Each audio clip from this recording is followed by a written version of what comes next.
Sup? We're gonna go buy you a truck, right? Mm-hmm. Yeah. So I owned a truck 20 years ago. I owned it for about 3.5 years, not quite 4 years. It was a 1979 Ford pickup. It's been in the family from day one. His great grandpa bought it brand new in '79.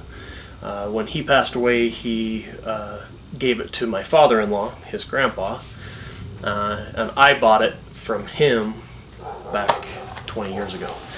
So I used that as a daily driver. I worked construction back in the day, but in that time that I owned it, I started doing work on it. I did some body work on it, quite a bit of modifications to the exhaust, and you'll see that as we start working on this truck. But we're gonna go down, pick it up, and tow it back.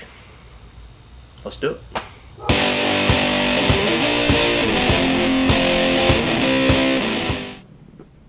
So, here's the truck that my son Tavish just bought. How much you pay for this truck? I've paid nothing yet. How much are you gonna pay for this truck? $1 a spider right here. Oh. Goodbye. I haven't paid nothing for this. So there's some beehives in this truck that we gotta deal with too. There's a lot of them. There's a lot of bees. There's one in, were they in here? They were in one of those. Oh shit. You made me flinch. Oh yeah, I don't think, is this the side that doesn't open? Well, it used to open. Is there a side that doesn't open? Uh-huh. There's a beehive. I don't think there's anybody home. Right back in the door jamb. But nobody's home. Pop the hood, boy. Can't open the door. Can't open the door. Try pushing on it like this as you lift up. There you go. It's a trick. You got to use the tricks for the old trucks.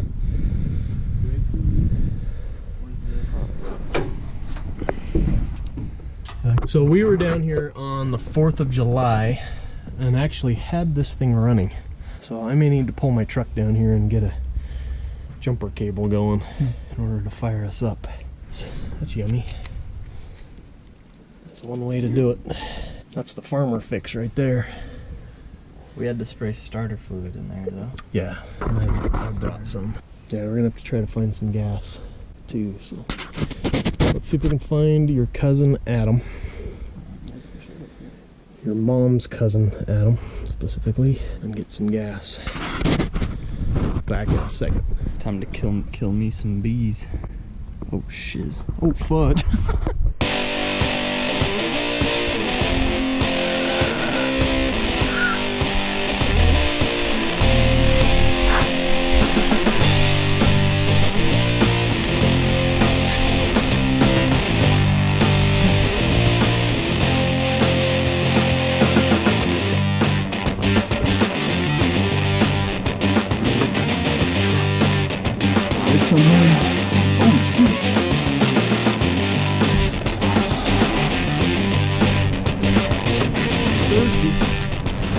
Alright, we got jumper cables hooked up. We're gonna see what it'll take to get this bad boy rolling. Okay, go ahead and jump in, Tavish, and let's see what we got. Oh, hang on a second, let it charge for a minute. This brings back so many memories. Holy crap. Did you want to work on it yourself when you had it? Yeah. I don't know what kind of that carburetor's. They eat lots of gas. That's true.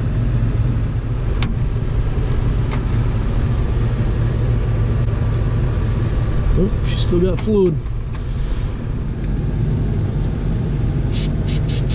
Okay, try again.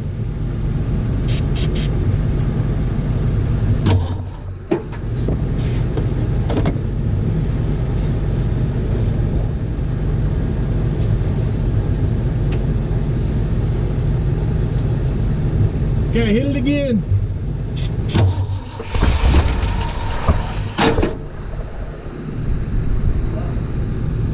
Okay, go again. Nope, nope, nope, hang on. The original sales ticket, I don't know what you would call it. Oh, the owner card. It says right there. Warranty identification. Owner's signature, that's mine. Yeah, you should sign underneath your great grandpa's signature. That's sick. That's pretty awesome. Congratulations, boy. Here we go again. Hit it.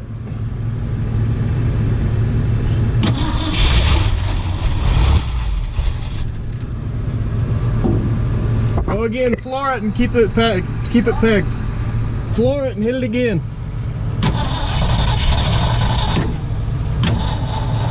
Nope. Got a lot of work to do on this truck. Call this the Franken door. Being held together with every little screw in all the corners. It's cool. Nobody has a truck like this anymore.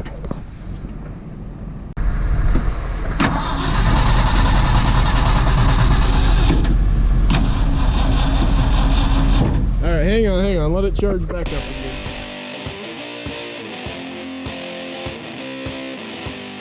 This is the fuel line coming in. Just going to disconnect it and see if we get any fuel coming through it.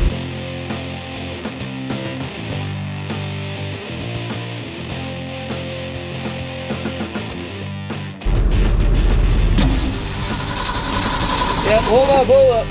Flip the switch to the other tank and try again.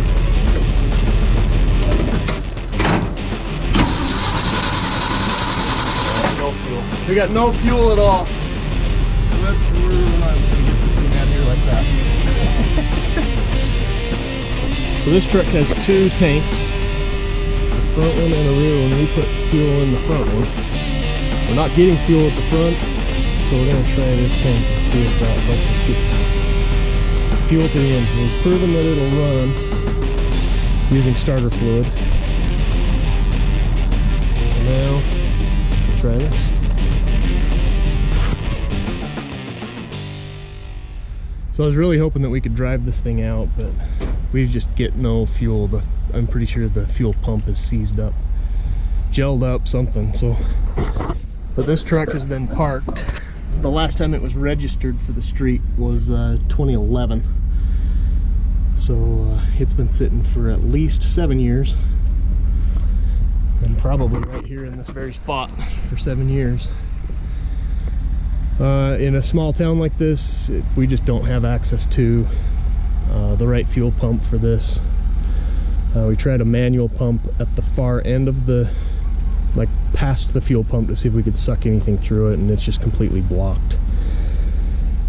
So we're going to just tow it out of here. We'll order up some parts and we'll get started on seeing if we can get this thing resurrected.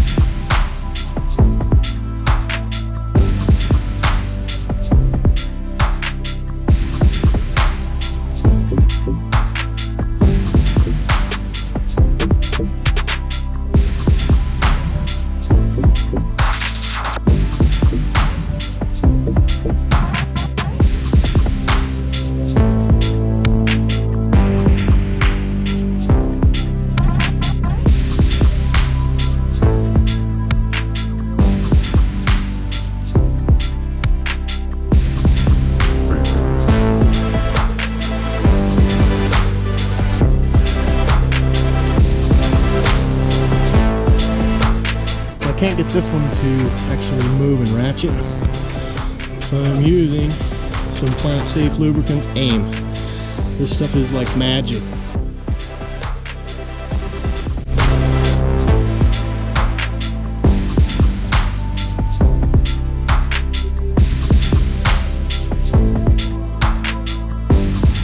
Oh, we finally got this thing on the trailer. That took some doing, some good old farm kid ingenuity, using the wrong tool for the right job. We used a real strong tie-down strap instead of a come-along. We got it on, we got trailer lights, we've already confirmed that. And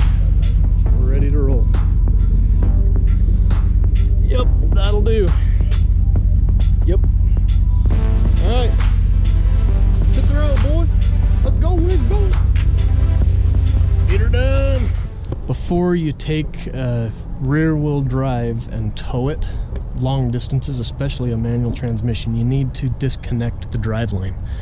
So I've got all my tools out. I'm ready to do that. We want to make sure that we don't burn up the transmission by spinning it with no fluid movement and that sort of thing. You just have to take extra precautions to make sure that that doesn't happen. So I've got to crawl under this thing one more time.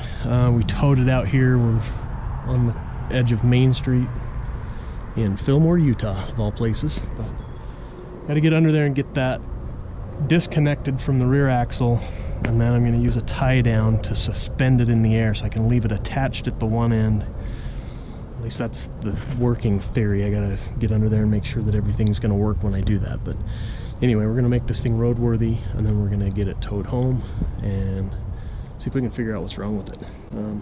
My theory right now is there's just no fuel getting to the carburetor. So when we spray starter fluid in there, it fires right up. It's no big deal. We're getting spark, we're getting crank, we're all the things, everything except for fuel. So looked up parts for that, fairly cheap. Just a matter of ordering in some parts and getting started on it. Excited? Yeah, so I forgot to hit record. So that's awesome. But I got it disconnected. I can tell right now that I have a serious leak in the front seal of this thing because everything up in here is wet. It looks wet, it's sticky, and that is definitely gear oil that's just been spraying all across right at the front of this. And so we're gonna have to work on the rear diff for sure. So be sure and subscribe if you want to see some work on some rear differential stuff. But I got the this looks like a mess under here, but my strap was really long and I didn't want any problems at all, so I wrapped it around several times, hooked it securely so that nothing can happen. And then I'm going to teach you how to do this. This will save you some time on the side of a road somewhere. This will never come undone. I learned this trick from an old trucker on the side of the freeway in BFE, Wyoming, in the middle of a blizzard.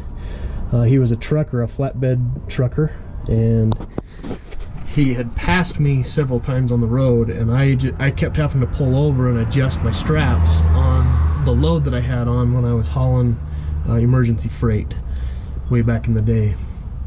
Long story short, I would pass him, stop, reattach my stuff in the freezing cold, and he would pass me. I'd pass him, I'd stop and adjust my straps, he would pass me. He finally stopped and said, "I'm going to teach you a trick and save your life."